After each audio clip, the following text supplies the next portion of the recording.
Mateus. Nós vamos abrir aqui no capítulo 10 e tem vários versículos para nossa leitura. Deixa então aberto aí no capítulo 10. Nós vamos ler inicialmente do 5 até o 10.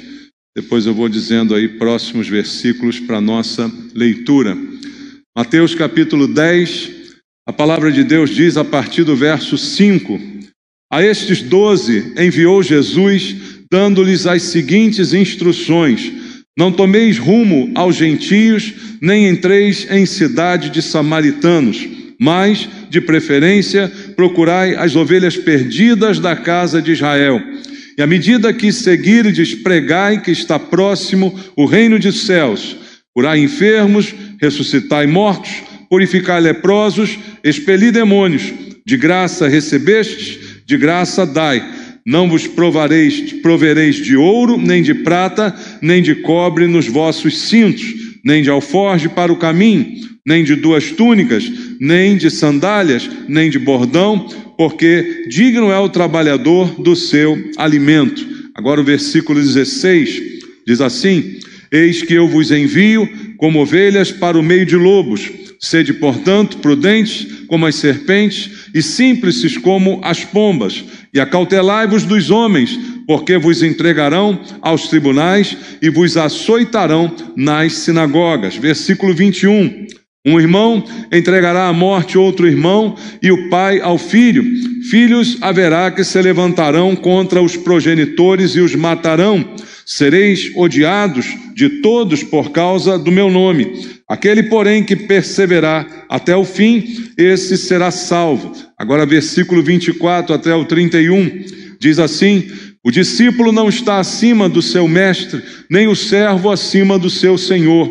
Basta ao discípulo ser como seu mestre, e ao servo como seu senhor.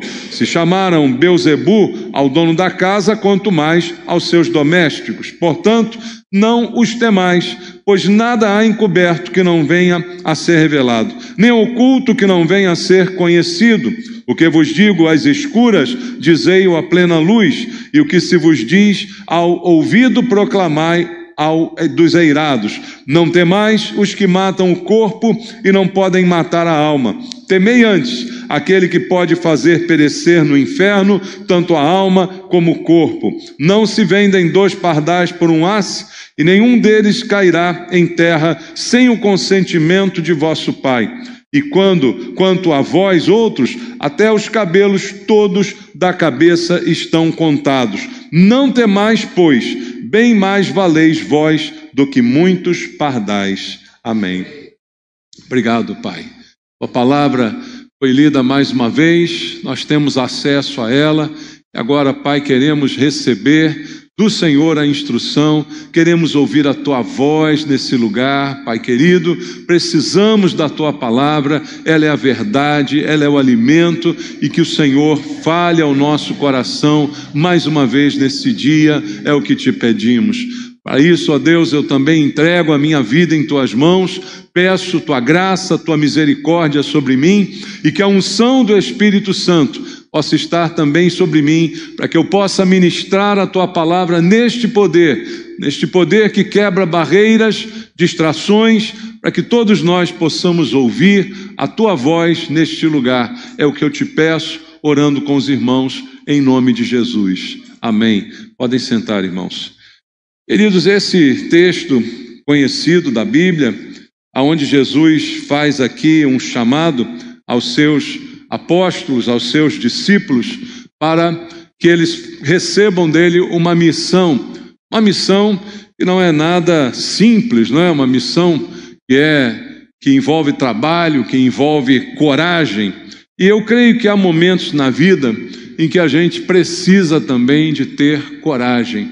E esses momentos são os momentos de dificuldade, são os momentos em que nós somos ameaçados por alguém, por alguma circunstância, por alguma enfermidade, pelos problemas da vida. Em todas essas áreas, a gente certamente vai precisar de coragem para enfrentar as dificuldades. E às vezes, diante dessas dificuldades, muitos de nós, mesmo cristãos, acabam recuando, acabam fazendo o contrário, acabam se recolhendo, se acovardando diante dos desafios. E é necessário que a gente enfrente com coragem os desafios que a vida tem para nós. Outro dia preguei aqui o texto em que Deus diz a Josué: ser forte e corajoso.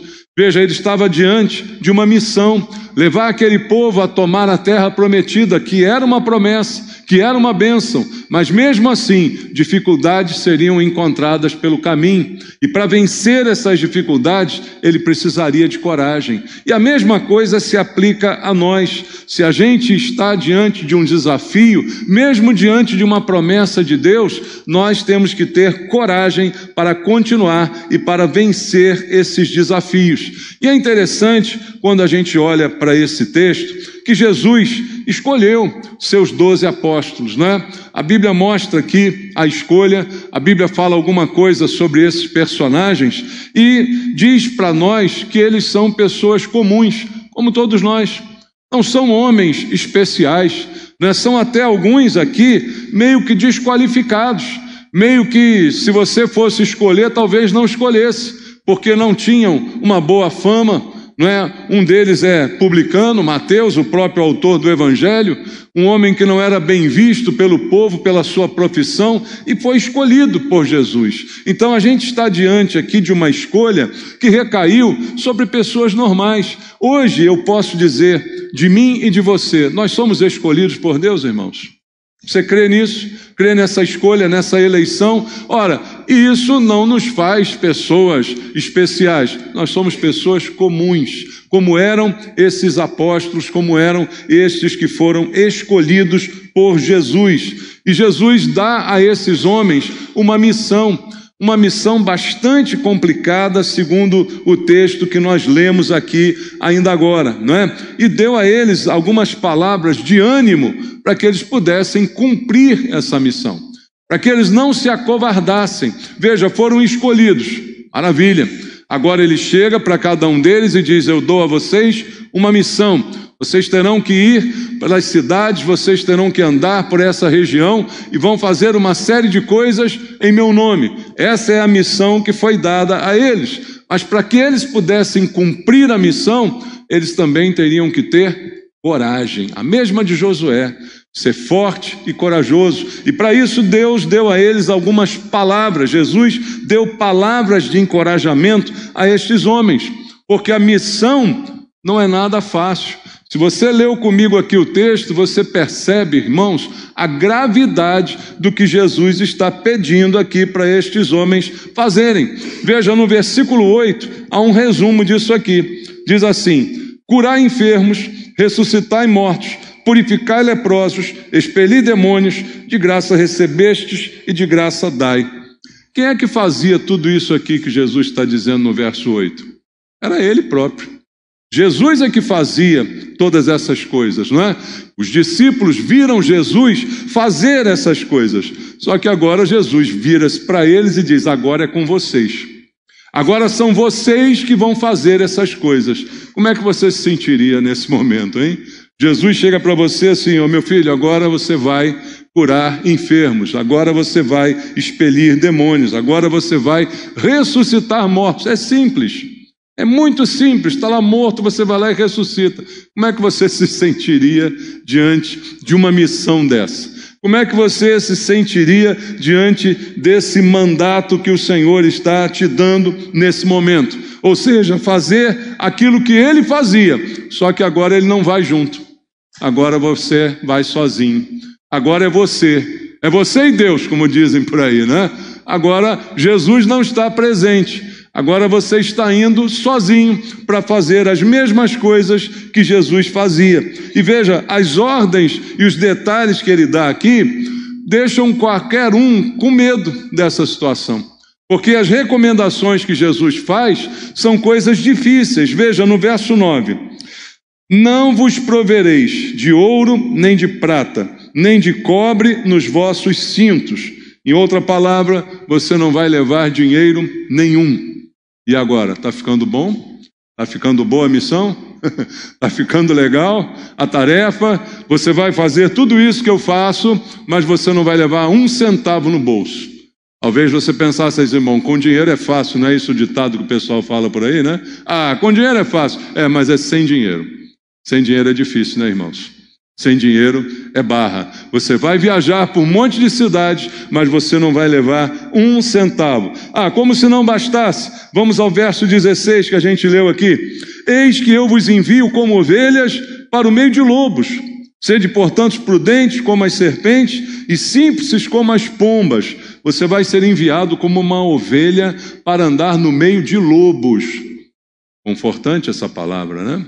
Bem reconfortante. Olha só, as pessoas vão te receber maravilhosamente bem. É isso que ele está dizendo? Não. Olha, as pessoas vão querer pegar você, como se você fosse uma ovelha e elas fossem lobos devoradores, cheios de fome, querendo te devorar. É isso que você vai enfrentar nessa caminhada para a qual eu estou te enviando. Versículo 17. Acautelai-vos dos homens, porque vos entregarão aos tribunais e vos açoitarão nas suas sinagogas. Agora ficou legal. Agora o prêmio é bom, o salário é bom, tá vendo? Você não vai levar nada, você vai ser perseguido e ainda vai levar umas chicotadazinhas nas sinagogas. Você topa isso? Você toparia? Você ficaria animado? Oba, vou expulsar demônio, vou curar enfermos, vou ressuscitar mortos. Mas também vai levar chicotada no lombo. Também vai ser perseguido pelas pessoas. Também não será bem quisto aonde você passar. E aí, para completar, para piorar ainda mais, no verso 21 ele diz assim: um irmão entregará à morte outro irmão, e o pai ao filho. Filhos haverá que se levantarão contra os progenitores e os matarão. Sereis odiados de todos por causa do meu nome. Aquele, porém, que perseverar até o fim, esse será salvo. Aí agora ele traz a mensagem de que até a sua família pode se voltar contra você. Que até os seus entes queridos, os seus familiares mais próximos podem passar a odiar você, é o termo que ele usa aqui, odiar. E aí você pensa na missão que ele está dando, no trabalho que ele está colocando nas nossas mãos, mas pensa nessas complicações todas e você quer obedecer. Então você tem que ter coragem. Sem coragem você topa essa? Sem convicção você se atreveria a cumprir essa missão? É uma missão maravilhosa, é um trabalho lindo, como qualquer um que se envolve na obra de Deus. Isso é lindo, mas e o revés? E o preço a ser pago? E as consequências que isso pode trazer? Jesus não esconde nada de ninguém. Jesus não faz um quadro bonito, Propaganda enganosa não é com Jesus. Então ele diz muito bem qual é a missão, mas ele também diz muito bem o que será enfrentado por cada um deles. E aí é preciso coragem. Eu fico imaginando, vamos imaginar juntos. Nós somos os discípulos e Jesus chegou para a gente e falou isso tudo. Como é que você ficaria nessa hora? O que você pensaria nesse momento? Qual seria o estado de ânimo do seu coração ouvindo todas essas palavras? Quando você ouviu o verso 8, talvez você ficasse surpreso, mas até alegre. Opa, vai me dar poder para expulsar demônios, para ressuscitar mortos, para curar enfermos, que maravilha. Mas depois, quando você ouve o resto, aí você vê que o negócio é mais sério. Aí você percebe que não é tudo um mar de rosas. Então, como é que ficou o coração daqueles discípulos? E assim, irmãos, vamos pensar na nossa vida. Como é que fica o nosso coração quando a gente é desafiado, quando a gente recebe um chamado, uma missão, ou mesmo um desafio na vida que você sabe que é difícil, que você sabe que vai ser complicado, que vai ser difícil de superar, que vai ter problema, que tem problema que te espera. Como é que fica o estado de espírito? Como é que fica o nosso ânimo nessa hora? Eu tenho certeza que esses discípulos não ficaram totalmente animados quando ouviram isso. E Jesus, que estava falando com eles, certamente deve ter percebido também no semblante de cada um a perplexidade. Caramba, foi para isso que o Senhor me chamou? Foi para isso que o Senhor me trouxe para cá? Eu não esperava que seria assim tão difícil. E aí, por causa disso, que Jesus traz as últimas palavras que nós lemos aqui, do versículo 24 ao 31. Até ali, ele diz o problema, até ali ele diz o custo, ele diz a gravidade, mas a partir do verso 24, ele começa a falar dos estímulos, né? Ele começa a dizer palavras de incentivo, palavras de ânimo, para que eles possam enfrentar isso com o ânimo necessário. É como disse Jesus: no mundo tereis aflições, mas tem de bom ânimo. Existe luta? Existe. Existe desafio? Certamente. Existe dor? Existe sofrimento? Sim, mas tenha bom ânimo. E o ânimo vem da palavra de Deus. Aí é nesse momento que Jesus começa a falar, como disse aqui no versículo 24, até o 31, que nós lemos aqui no final, palavras de ânimo, palavras de incentivo. Veja, nesse texto, por 3 vezes, não sei se você reparou enquanto a gente lia, ele disse: não temais, não temam, não tenham medo. 3 vezes ele fala, assim como Deus falou com Josué, naquele texto que a gente leu outro dia. Várias vezes Deus repete: não temas. Josué, não temas, ser forte e corajoso. E repete. E aqui 3 vezes Jesus repete da mesma forma: não tenha medo. E ele começa dando aqui um motivo para a gente ter coragem. No versículo 26, ele diz assim: portanto, não os temais, mais uma vez, pois nada há encoberto que não venha a ser revelado, nem oculto que não venha a ser conhecido. Assim ele começa a sua série de recomendações para que a gente não precise ter medo de nada. Agora, quando você olha para esse versículo, isso parece meio dúbio, porque ele está aqui me incentivando, ele está aqui dizendo para mim que eu não preciso ter medo, e ele me dá uma razão para não ter medo. E qual é a razão? Nada há encoberto que não venha a ser revelado. Bom, diante disso aqui, a gente fica num dilema. Parece para alguns mais um motivo de medo do que de coragem, porque ele está dizendo assim: olha, tudo que você esconde vai ser revelado. Isso serve para mim, isso serve para você, isso serve para os seus inimigos, isso serve para aqueles que vão querer tirar a tua vida, isso serve para todos. Não há nada encoberto que não venha a ser revelado. E ele fala isso como uma palavra de ânimo. Mas, de repente, para quem tem muita coisa escondida, isso soa como uma ameaça, não é, irmãos? Isso soa como mais um motivo para ter medo. Porque agora os seus segredos mais ocultos vão ser revelados. Os seus pecados secretos vão ser expostos. Seus pensamentos serão exibidos. E aí, como é que a gente fica diante disso? Ele fala isso para animar. Mas será que animou a todos? Será que isso foi animador para todo mundo? Ou para alguns isso foi mais motivo de medo do que qualquer outra coisa? Só que a Bíblia está cheia de versículos que colaboram com essa afirmação de Jesus, de que isso de fato vai acontecer. Eu vou ler alguns junto contigo. Hebreus capítulo 4, vamos ler juntos? Hebreus capítulo 4, versículo 13, está escrito assim: e não há criatura que não seja manifesta na sua presença. Pelo contrário, todas as coisas estão descobertas e patentes aos olhos daquele a quem teremos de prestar contas. Todos nós vamos prestar contas. E nós vamos prestar contas a alguém que já sabe das contas. Olha que coisa tremenda, né? Às vezes você vai prestar contas, mas você está trazendo os números. Só que você vai prestar contas a alguém que já conhece os números. Ele só vai conferir se você está dizendo tudo ou se está esquecendo alguma coisa. Percebe isso? Olha o problema. E aqui está dito na Bíblia também a esse respeito. Em Mateus capítulo 12, no versículo número 36, Mateus 12, 36 diz: digo-vos que de toda palavra frívola que proferirem os homens, dela darão contas no dia do juízo. Juízo sobre o que eu penso, juízo sobre o que eu falo, juízo sobre as minhas atitudes, tudo isso será mostrado, será exibido. Vamos ler agora o Salmo número 90, Salmo número 90, versículo número 8, Salmo 90, verso número 8, vamos ler mais uma palavra que colabora com esse ensinamento de Jesus. Salmo 90, verso 8 diz: diante de ti puseste as nossas iniquidades, e sob a luz do teu rosto os nossos pecados ocultos.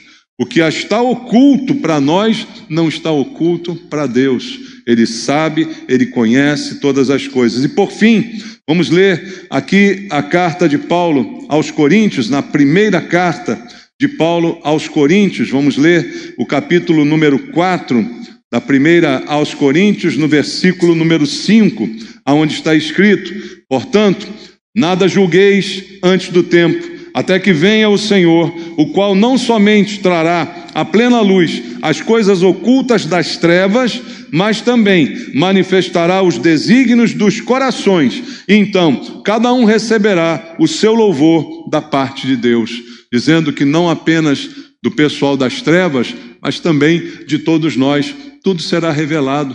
Tudo será posto de forma clara, não é? Tudo vai ser exibido claramente. E aí, irmãos, para nós que estamos na luz, não há razão para ter medo, a menos que nós estejamos em trevas, a menos que hajam coisas ocultas na nossa vida. Então, a palavra de Jesus, ela é uma palavra de incentivo. E a resposta para isso, eu posso enxergar aqui em Romanos também, no capítulo 2, no versículo 16. Vamos ler aqui, Romanos, capítulo número 2, no verso número 16 da carta de Paulo aos Romanos, aonde ele diz assim: no dia em que Deus, por meio de Cristo Jesus, julgar os segredos dos homens, de conformidade com o meu evangelho. Paulo diz que os segredos dos homens também serão julgados por Deus, serão exibidos. Então Jesus está dizendo para eles: não precisam ter medo, tudo será revelado, não há nada escondido que não venha a ser exposto. E agora, como é que ficamos nós, como é que ficaram os apóstolos nessa situação? Alguns de nós aqui não tem erro, algum de nós aqui não tem falha, não tem algum problema que, vez por outra, possa se manifestar como uma falha diante de Deus. Algum de nós aqui não peca nunca. Não, isso não acontece. Então, como ficamos diante dessa afirmação feita por Jesus, de que tudo será revelado, a nossa vergonha será exposta? Como ficamos diante disso tudo? Queridos, aqui está mais uma vez o que eu tenho falado nas últimas pregações: o capacete da salvação. Aquilo que eu tenho da parte de Deus, que é a minha salvação. Quando Deus me salvou, Ele manifestou sobre mim misericórdia. Não me puniu como eu merecia ser punido.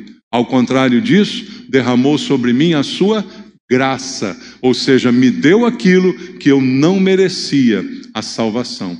Foi isso que Deus fez por nós quando fomos salvos, porque reconhecemos Cristo como Senhor, Salvador, aquele que perdoa os nossos pecados. E agora, como ficamos diante de Deus? O que a Bíblia diz é que agora, quando Deus olha para nós, Ele olha através de Jesus. Se olhasse Deus para nós como nós de fato somos, seríamos fulminados. Por isso a Bíblia diz que as misericórdias de Deus se renovam a cada manhã, e isto é a causa de não sermos consumidos. E para nós que somos cristãos, nós não somos olhados segundo o olhar do mundo. Como eu disse a você, quando Jesus escolheu aqueles 12, há muita controvérsia. Se fosse uma eleição popular, muitos daqueles não teriam sido escolhidos. Muitos dos que ele escolheu talvez fossem rejeitados por outros. Mas Jesus escolheu. E a quem ele escolheu, ele protege. A quem ele escolheu, ele guarda. A quem ele escolheu, ele se torna escudo. Então Deus, quando olha para nós, olha através de Jesus. É por isso que eu não preciso ficar com medo do olhar de Deus. Claro que eu preciso viver na luz, porque eu agora sou da luz. Não posso mais viver nas trevas. Aquele que é nascido de Deus não vive na prática do pecado. Mas o pecado ainda é uma realidade, um acidente de percurso na vida de muitos de nós. Mas agora somos vistos por Deus através do prisma chamado Jesus.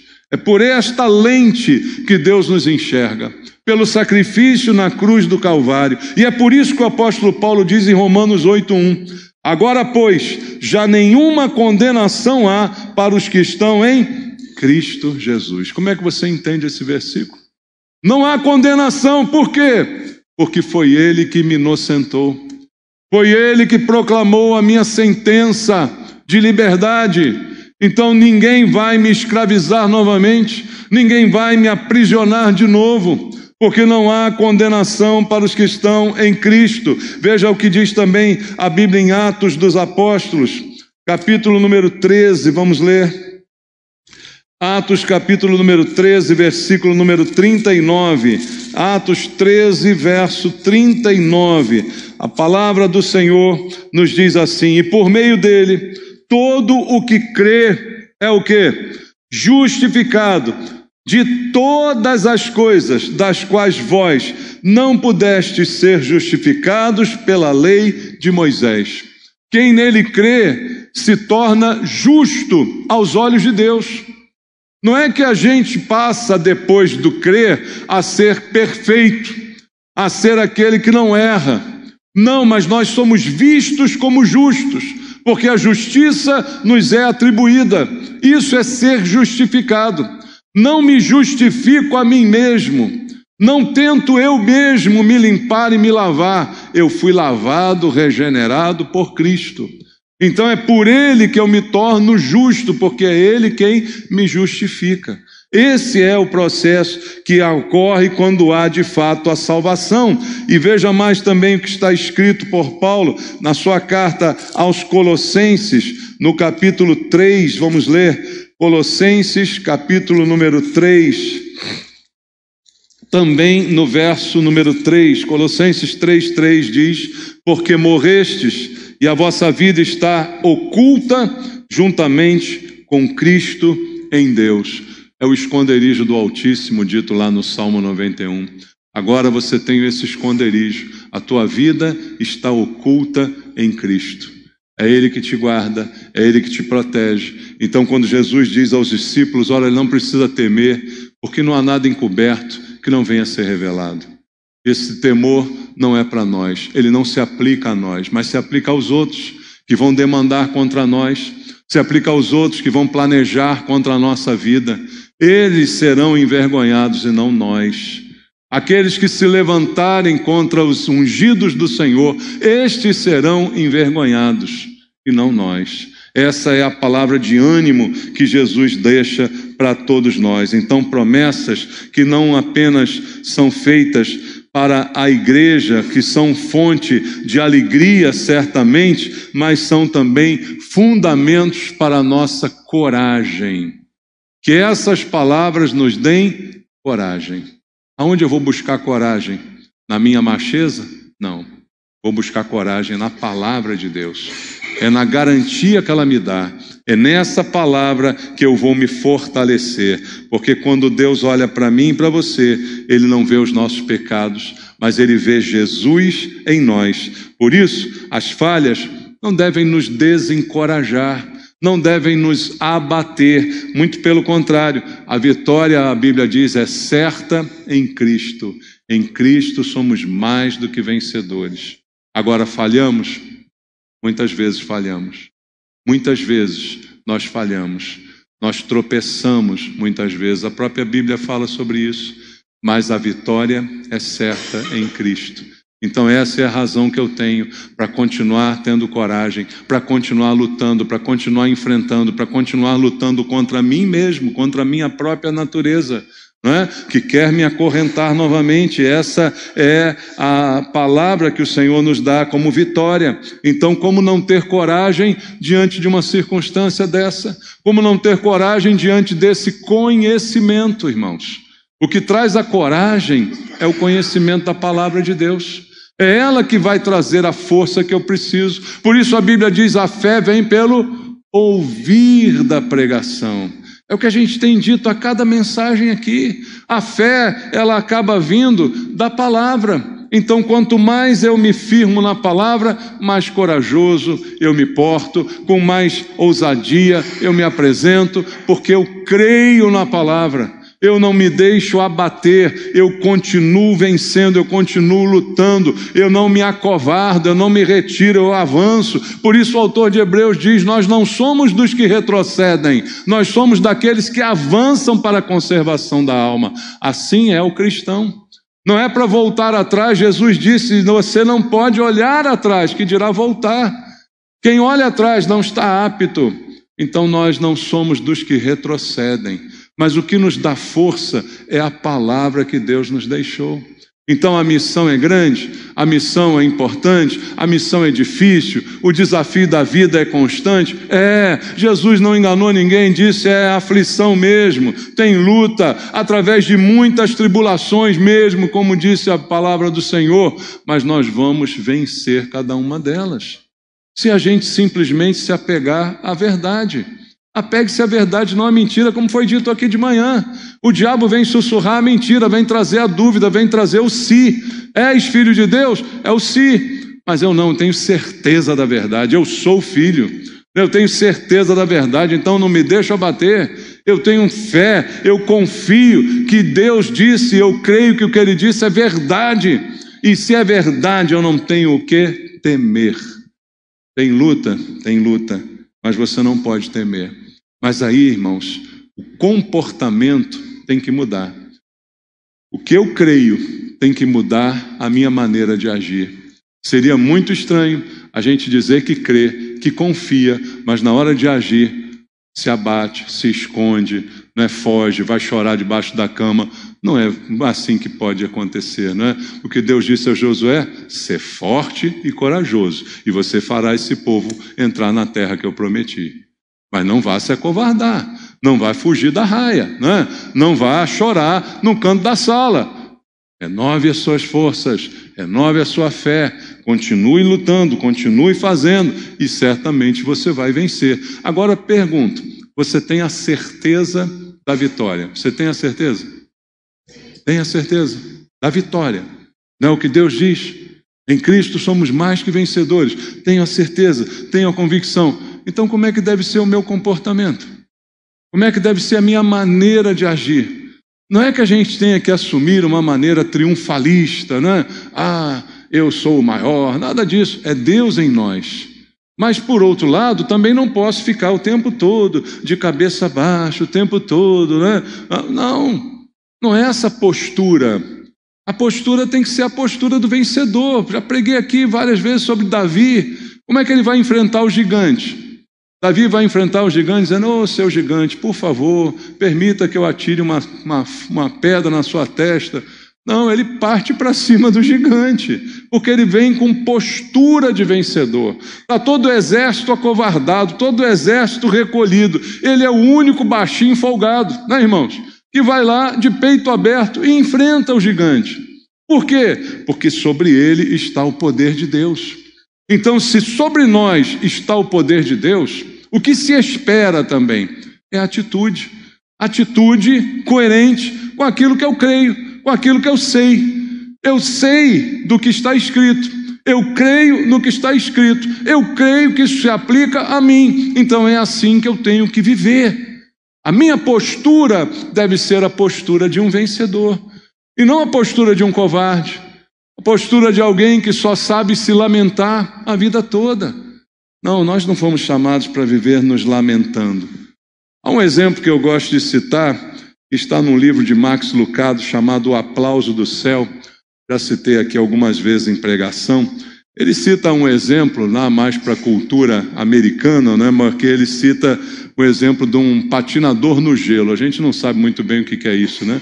Mas um cara que faz uma competição de patinação no gelo, que vai dando voltas, né? Aquele circuito cada vez mais rápido e tal, e ele diz, no exemplo do livro, que essa pessoa está ali na final do campeonato. E aí como é que você fica na final do campeonato? Aí serve para qualquer esporte. você fica nervoso, né? Você fica ansioso, você fica pensando, será que eu vou conseguir? Será que isso vai acontecer? Tem gente melhor do que eu vou ficar para trás, eu vou perder. É o normal de todo mundo ficar um pouco ansioso nessa hora. Só que o exemplo que ele dá no livro é que nesse momento que o cara vai lá entrar na competição, dizem a ele assim, olha, o segundo colocado não pode mais alcançar você. Ou seja, você já é o campeão. Mas você tem que patinar uma última vez. Como é que você patinaria sendo o campeão? Sabendo que você é o campeão. Como é que seria essa última patinação sua, já que você já sabe? Todo medo já foi embora, toda dúvida já se dissipou, toda aquela preocupação que você estava antes de entrar na quadra, tudo isso já foi embora. E agora você vai entrar na quadra, eu sou o campeão. Essa é a imagem que ele coloca no livro, deveria ser a nossa postura diante da vida. Como é que você está patinando, meu irmão? Você está patinando nervoso? Você está patinando meio titubeante, meio cai, não cai? Ou você está patinando como alguém que sabe que é um vencedor? É assim que você tem que patinar. E aí ele fala no livro O Aplauso do Céu, né, que aquele patinador está lá... Só para a galera, né? Já sou o campeão, já sou o vencedor. É assim que a gente tem que andar. Guardando as devidas proporções, entenda como é que deve ser a postura de um cristão. Como é que deve ser a nossa postura diante da vida e até das dificuldades que a vida apresenta. Até dos desafios da própria missão cristã, quando estamos diante desses desafios. Deve ser desta forma que a gente tem que andar. Corajosamente, airosamente. Tem até um versículo bíblico que fala sobre isso. Essa é a nossa situação. Nós já somos vencedores ou não somos? A vitória vai vir ou a vitória já é sua? O que você acha? Você vai ser vencedor ou você é vencedor? Então haja de acordo com aquilo que você é. Para a gente terminar, vamos voltar lá em Hebreus. A carta aos Hebreus, no capítulo 10, no versículo 19. Olha como o autor de Hebreus ilustra esta mesma situação. Ele fala dessa vitória que eu já tenho, que eu já conquistei. Versículo 19. Tendo, pois, irmãos, intrepidez para entrar aonde? No Santo dos Santos, pelo sangue de Jesus. Por que eu posso ter essa intrepidez? Porque já sou um vencedor, já me foi garantido o direito de fazer isso. Santo dos Santos, para um hebreu, era algo inatingível, inalcançável, ninguém poderia entrar ali. E aí ele chega para esses mesmos hebreus e diz, agora você pode. Agora entre, mas não apenas entre com intrepidez. Entre de uma maneira gloriosa no Santo dos Santos. Porque te foi dado acesso a isso. E no verso 22, aproximemo-nos com sincero coração, em plena certeza de fé, tendo o coração purificado de má consciência e lavado o corpo com água pura. Assim que a gente tem que andar. Coração puro, mente purificada da má consciência. Tire qualquer pensamento ruim da sua cabeça.